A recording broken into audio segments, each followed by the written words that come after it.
Welcome to Granddaddy Speaks. This is Andy Beverly, and we're going to talk about a phrase that's used a lot, but people don't really understand it some of the time. And that phrase is the piper in the hills.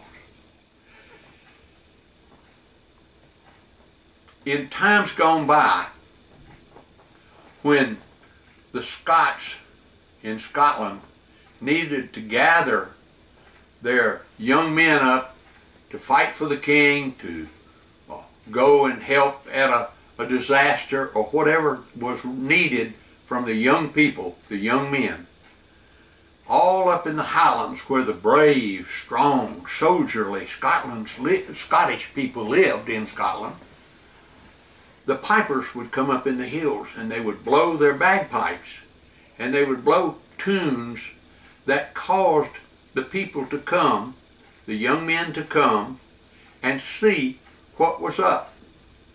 And quite often they would march away to do some good for their country. Kind of like soldiers in America going off to do some good for their country in World War II or World War I or whatever.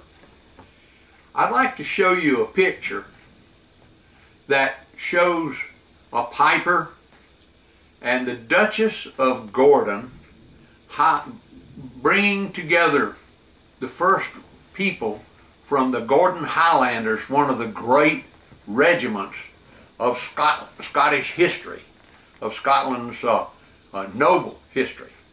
And so if you would just look for a minute, we'll turn over and look at this picture of Lady Gordon, the Duchess herself, handing a gold coin to a young man who is signing up to go off and help the Gordon Highlanders do some important thing, probably a battle with some enemy of Scotland or England, if in the times that Scotland was parts of England.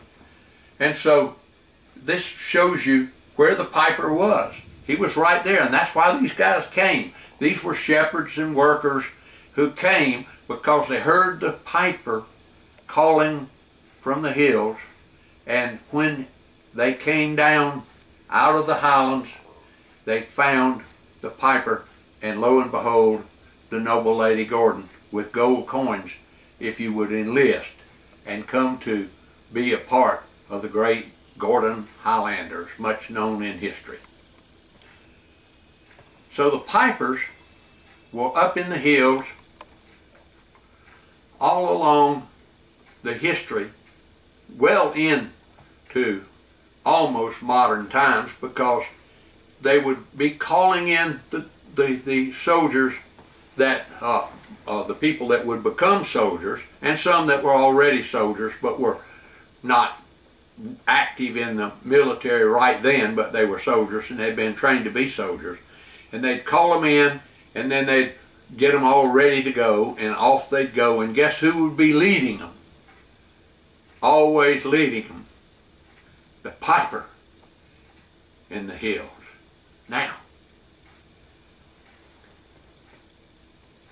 years and years ago, our family in North Florida had not brought but one wife each for us to build the Beverly family and to keep it alive and grow it. And so we were working for Spain, which owned Florida in that time period. And the Spanish gave up Florida to America, and the Scots just went on doing what they were doing, building homes and chopping wood for the fireplace and doing normal things. But one of my ancestors, who is a direct ancestor of mine, by the name of Beverly, had a wife who lost her husband. Her husband was a wife who lost her husband, and he later married her. During this time, there was a war between the Creek Indians and the Scots at a place named Horseshoe Bend. And at Horseshoe Bend, this lady's husband got mortally wounded, but he got all the way home to North Florida, north of Tallahassee, and he died. And the lady didn't have a husband. About that time, Mr. Beverly's wife had a baby and didn't survive having the baby. And those two got married, and so some of us Beverlys, including me, are Park Creek Indian to today. And thanks to them for the piper, because if you go out late on a summer afternoon to the land there where Beverly Graveyard is, on the hills in North Florida, if you go out there and listen, just at sundown, when the crickets start being quiet, when the birds quit peeping, everything goes still for a moment right at sundown. And if you listen, you hear the piper in the hills, and there he will play until Judgment Day. Thank you for visiting with me.